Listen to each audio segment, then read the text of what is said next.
Hey guys, welcome back to another video, TX3 Rex here, and today is the Dr. Stone Season 2, Episode 2 review. Let's get into it. So basically, the episode starts off where we left off last episode, where the sound bombs, they planned it, went off, and I don't know the only reason, the only reason they did the sound bombs is so they can get the scout on Sukusa's team to go to it, because they have someone looking over them at all times because Sukusa sent someone. So they wanted the scouts to go to the sound bomb area while Magma, Chrome, and the Mentalist go to the Sukusa place with the telephone, so she doesn't realize. So once she gets there, she almost gets killed. She almost gets killed by Kawaku, but I think Kawaku was using the other side of the blade, so it wouldn't kill her.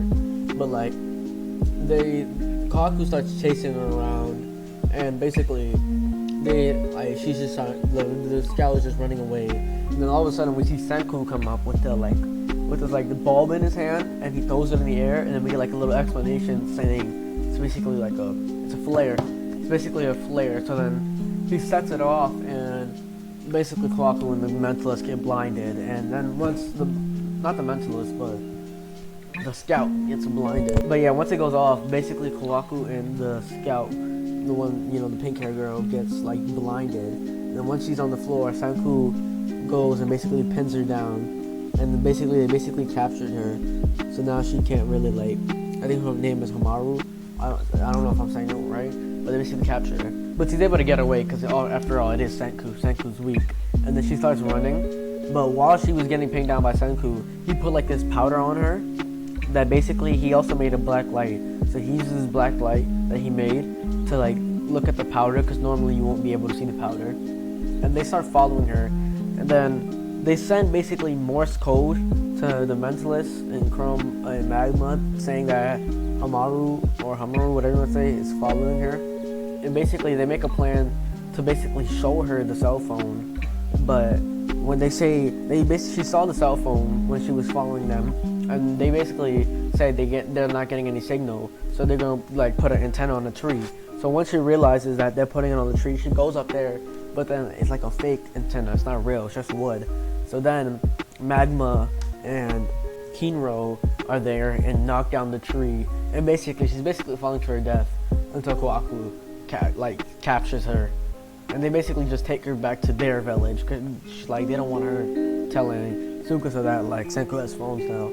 So once that's over, they all go home except for the Mentalist, Chrome, and Magma, obviously, because they got they still have to go to the Sukusa place. And they get there after some days of walking, and basically what they want to do is go to Senku's grave. Now, if you remember from season 1, when allegedly Senku died, they had made Taiju and Yuzuru made a grave for him, and basically they want to hide the cell phone inside the grave, and Sukusa army won't notice because they're it's just a grave. They wouldn't realize there's a cell phone there.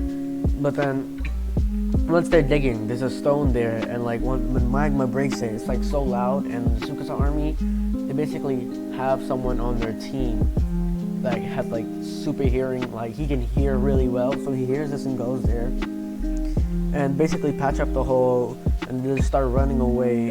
But then they get shot at by one arrow, but I don't know if he was just randomly shooting or he actually saw them.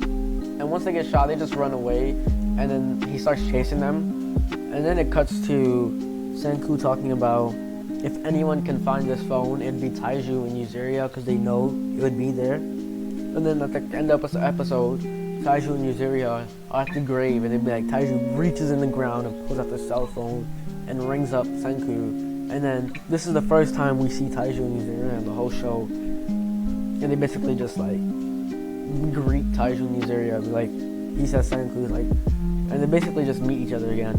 Because remember, they haven't seen each other for a long time, because he was on Taiju and Yuzuru acting for spies. It really wasn't that much. It was just trying to capture Hamaru and getting the cell phone and the grave, and then Taiju and Yuzuru finally talk to Senku again.